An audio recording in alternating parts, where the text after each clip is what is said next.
The reason why we have chaos right now after the Dobbs decision, the reason why after Roe v. Wade was overturned after it being constitutional law for 50 years, is because of what Donald Trump did in his administration. Now, there's no doubt at the debate this Thursday, one of the main topics of conversation will be the economy, specifically the inflation that was created under President Joe Biden. And Karine Jean-Pierre, in her role as White House Communications Director, she showed up on MSNBC this morning to sort of set the table for everybody and try to rewrite history. In other words, lie. She, along with Willie Geist, her partner in crime, sort of set up this entire scenario where Willie Geist said, hey, I bet you Trump's going to say this Thursday. What should the response be? Now, let me just remind everybody, Karine Jean-Pierre does not work for the campaign. She works for the White House. She's a taxpayer-funded employee.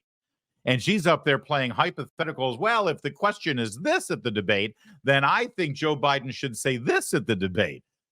That seems totally kosher. So let's watch this double team, the little one-on-one dance going on here with Willie Geist doing the dirty work of setting up Joe Biden so he's prepared for whatever Donald Trump might say about the economy. Watch. President Trump can talk policy on Thursday, which remains an open question. We'll see what kind of performer he is that night. One of the places he's undoubtedly going to go is to inflation, which everybody across the country is feeling, despite all that economic data we talk about all the time that is so strong. The economy's thriving. Talk about things costing too much. He'll look into the camera maybe and say, you know that your cereal costs too much. He'll go down the list of groceries and gas. How will the president address that criticism? I just need to, I'm sorry, just because I'm in the business of hosting a show where I interview people and I know all the tricks. You see what Willie Geist just did there? Listen, we've been telling everybody how great the economy is. It is just soaring right now. Best economy ever. But, you know, it's possible that Trump might go up there and, oh, what a dirty trick this would be. He's going to remind people that everything costs more. You know, cereal and eggs and milk and gas. Oh, that son of a gun. I can't believe he's going to stoop to such a low, dirty, deceptive tactic to actually remind everybody how expensive everything is, despite how great the economy is. What should he say? What should he say in response to that? Can you believe this question? Is this an interview or is this a full body massage? Willie, for God's sake, what happened to your dignity? I remember when Willie Geist tried to be, well, I'm not like Joe Scarborough and Mika Brzezinski and all the opinion people on this show. I'm the newsman. I'm just the anchor. I'm a newsman. I deliver the news. You guys are in the business of opinion and trying to spin things for you. No, Willie Geist obviously saw that he needed his career to get a little stronger. He wanted a nicer house out in the Hamptons, maybe even a boat. And so when you work for the Peacock, you got to change your approach. And boy, we've seen a new approach here. Thanks, Willie. You should be proud. Enjoy the boat. Seriously. I'm sure it was worth it. Too bad you're not able to bring your soul along with you when you go sailing, because you've lost that. All right, here's Karine Jean-Pierre. So here's the thing. This is something that we've been talking about for some time, right? The economy. And you're right. The data shows that the economy is indeed strengthening. It's stronger. And we understand that we came out of a pandemic, a once-in-a-century pandemic. And the work that this president did from the American Rescue Plan to the bipartisan infrastructure legislation to the Inflation Reduction Act, all of these historic pieces of legislation has helped this country get back on its feet. So yes, eggs and milk, and there were grocery things that were up. It has gone down. It has gone down since 2022. Gas prices, because of the actions that this president took, and let's not forget there was an invasion, but Russia did obviously into Ukraine that caused gas prices to tick up. The president took action, tapped the SPR, and we saw gas prices go down. The president has met the moment with every issue that we have had in front of us. All right, I'm going to let you finish, but I got to respond to all of those fake talking points that you just heard. First of all, did you notice, inflation has gone down from 2022. Wait a minute. You took office in 2021. How did it get up? How did it go from 1.7 when Trump left the White House to the sky-high inflation that you're now bragging about has come down? And it really hasn't come down. It's just growing at a smaller rate. That's how inflation works. The fact of the matter is everything you buy right now costs about 30% more than it did. And in other things like oil and gas, as she just mentioned, it's even more. Oil and gas spiked, but we brought it down by tapping into the Strategic Petroleum Reserve. She calls it the SPR because she thinks she can fool you. Because when you hear Strategic Petroleum Reserve, you recognize that they were completely reckless and irresponsible, tapping into that reserve of petroleum that we keep in this country for national emergencies. And the national emergency was the 2022 midterm elections. Biden needed to tap into it to bring oil prices down temporarily so that his party didn't get hammered as bad as it was going to in November of 2022. Then the gas prices went back up again. But she doesn't tell you that part of the equation. The fact of the matter is she's sitting here trying to tell you how strong the economy is and then tries to do this pivot. Oh, sure, things cost more. Well, wait a minute. How can the economy be so strong if everything costs more? And why does everything cost more? She just tried to tell you that all of these spending, the bipartisan infrastructure bill, which was garbage, the Inflation Reduction Act, which wasn't an Inflation Reduction Act, it was in fact an Inflation Growing Act, an Inflation Expansion Act that was really all about giving sweetheart deals to the big donors of Joe Biden and the Democratic Party who make solar panels and design electric vehicles, which of course don't have any charging stations because all the money they set aside for those charging stations is sitting there being wasted. And we've only got 7 charging stations to show for it. And what do charging stations have to do with the Inflation Reduction Act? I'll never know, but it doesn't matter. Because she just told you that spending all of that money that the government doesn't have is what helped the economy, but that's exactly what gave us inflation. Because anytime you have inflation in your economy, it's because the government is spending money that they don't have. That's the only reason it happens. It has nothing to do with the free market demands on products or services. It's because the government is screwing around with the economy. All right, so I've translated everything Karine Jean-Pierre just said for you. Now I'll let her finish her lies. The president obviously talks about that often. He's going to have another opportunity on Thursday to speak to those issues. And look, talking about Donald Trump, which I just mentioned the Dobbs decision. The reason why we have chaos right now after the Dobbs decision, the reason why after Roe v. Wade was overturned after it being constitutional law for 50 years, is because of what Donald Trump did in his administration. And now IVF is on the line. Contraception is on the line. I was thinking about when I was sitting here before starting this conversation, there's some of us who have young children. Can you believe that we have more rights? We had more rights growing up than our kids. That's because of the Trump administration and what they were able to do. So there's a lot here. There's a big contrast in what we're trying to do on behalf of the American people, majority of Americans, what they want to see, and what we see congressional Republicans, extreme Republicans. This is a talking point that you're going to hear a lot, that our children have fewer rights than we did growing up. And of course, there's only one so-called right they're talking about, and that's the right to kill children before they're born. That's all they care about, and they're blaming it on Trump. And they love it to call it chaos. This is chaos we're living through right now. Texas has 10,000 new babies that would have been killed if it weren't for Donald Trump. That's chaos. You have to have a wicked, Marxist, evil political ideology to call the birth of babies chaotic.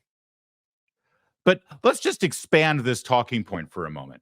Imagine our children have fewer rights than we did back in 1845 when we could own a human being as our slave. But now, because of the chaos that Abraham Lincoln has brought with the 13th and 14th Amendment, our children don't have those same rights. It's nonsense. It's evil, is what it is. But that's all they have. And also, wasn't the question about the cost of bread? So this is not only what you'll see in the debate Thursday, but it's what you're going to see every single day leading up to the election. Hey, why does bread cost so more? We don't have abortion. That's what, within a minute and a half, she pivoted to the cost of bread at the grocery store. How is Biden going to respond to the accusation that everything costs more? And she takes you right to Roe v. Wade. It's all they've got. It's all they've got, and it's pretty sad. But yeah, it's not just that. Every single thing that makes you unhappy right now in this country, having to do with the economy or the border or crime or education or all of it, everything is all going to be blamed on Donald Trump. It's like these people haven't even been in office for 3.5 years. Everything is Trump's fault. It's amazing how powerful this guy is. So yes, eggs and milk, and there were grocery things that were up. It has gone down. It has gone down since 2022. Gas prices, because of the actions that this president took, and let's not forget there was an invasion, but Russia did obviously into Ukraine that caused gas prices to tick up. The president took action, tapped the SPR, and we saw gas prices go down. I stand corrected. Trump and Putin. I love that they haven't abandoned that talking point. Remember when it was called the Putin price hike? See, inflation was everybody's fault except Joe Biden, except for his spending, except for him going down to the basement of the White House, printing new $100 bills and throwing it out into the economy, thus causing the value of the dollar to decrease, which is the definition of inflation. Now, it's not his fault. It's Putin's fault. It's Trump's fault. It's greedy corporations' fault for trying to profit. Secretary of the Treasury, Janet Yellen, she was asked about grocery store prices, and her answer was hilarious. Secretary Yellen, have you been to the grocery store lately? I sure have. I go every week. It's sticker shock, isn't it? No. I just, when you look at shipping costs, those have come down. Did you catch that? We're going to play this again. There's more to it. But first of all, I'm going to call Janet Yellen going to the grocery store once a week. Does anyone believe that Janet Yellen goes to the grocery store, gets her little shopping cart, and throws a box of rice-a-roni in there for her weekly grocery spending? Janet Yellen does not go to the grocery store every week. She just doesn't. Janet Yellen has not cooked her own meal in about 25 years. She can't reach the stove. But then this reporter, God bless her, for Yahoo Finance, she says, it's sticker shock, isn't it? And Janet Yellen says, no. Have you been to the grocery store lately? Yes, every week. It's sticker shock, isn't it? No. And the reporter just lets it go and just moves on. All right, let's watch it again. Secretary Yellen, have you been to the grocery store lately? I sure have. I go every week. It's sticker shock, isn't it? No. I just, when you look at shipping costs, those have come down. Global food commodity prices have also come down, but food prices still remain high. I know they're not rising at the rate that they were last year, but they're still up 20% from. Yeah, that's all you need to see from that clip, honestly, because they don't have an answer. But she certainly tries. She tries. And then she tries to deny that we're anywhere near a recession. Although, if you remember right, last time when we were in a recession in the first year of the Biden administration, they just redefined what a recession is, right? For the history of our American economy, a recession has been 2 consecutive quarters of negative growth. Negative growth is the way economists and the government call declines. Oh, we're just experiencing negative growth. Wait, how can it be negative growth? You mean shrinking? Shrinking. That's what it is. The economy's shrinking. That's a recession. But then when Biden was president and we had 2 consecutive quarters of shrinking, they said, no, it's not a recession. We're going to redefine what a recession is. So here comes Janet Yellen to the rescue. To your point, Secretary Yellen, what impact would Donald Trump have on our economy if he's elected? Well, look, I'm governed by the Hatch Act, and I can't get into electoral politics. I guess I could just make a couple of policy-oriented comments, which is that the signature policy from the Trump years was the Tax Cut and Jobs Act, and it promised an investment boom, which really did not materialize. It gave huge tax breaks to corporations and to wealthy individuals, and it resulted in an enormous increase in the deficit and lowered tax revenues below historic norms. And I think it's responsible for many of the problems that we face now with our fiscal trajectory. And so that would concern me to leave all of that in place. And there you go. Once again, anything that you're feeling right now, it's all Donald Trump's fault. Of course, we know exactly what happened. They're acting like we don't have any memory, or that we don't have any recollection of what just happened a couple of years ago. The fact of the matter is, it did not increase our deficit when we had the Tax and Recovery Act. It lowered the taxes of every American across the board, and our economy was robust. Unemployment was the best it's ever been. The only thing that happened that increased the deficit and screwed up the job outlook was Anthony Fauci and the communist Chinese pandemic that was created and then egged on by Democrats because they saw it obviously as a way they could win the election.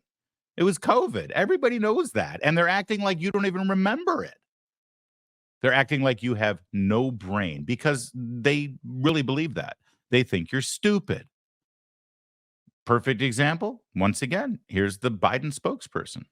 When it comes to prices, President Biden has done a lot to lower prices. Of course, we came off of a once-in-a-generation pandemic that President Biden made sure we didn't go into a recession because of the policies he put in place. But we did go into a recession because of the policies he put into place. And now we're dealing with inflation because of the policies he put into place. And his only solution is to keep doing the exact same thing and forcing you to get an electric car. You ask any of them, when they passed their so-called Inflation Reduction Act, and you ask the Energy Secretary, the Treasury Secretary, or Janet Yellen, or the President, what exactly did this law do to reduce inflation? And they said, well, we're going to give you a tax break if you get brand new windows or solar panels or install a charger for your electric car. That's all they had. It did nothing. It made things worse. And it continues to do things worse. But here you've got the campaign spokesperson, the Secretary of the Treasury, and the White House spokesperson all out on television, paving the way for the debate this Thursday, giving all the talking points and laying it out there. If you're unhappy with the economy, if you hear what Donald Trump says on Thursday and it resonates with you about the cost of living and how everything's more expensive, just know something. It's everybody's fault but Joe Biden's. And you're supposed to believe that. So take your medicine, swallow it down hard, just shut your mouth. That's pretty much the Biden campaign strategy.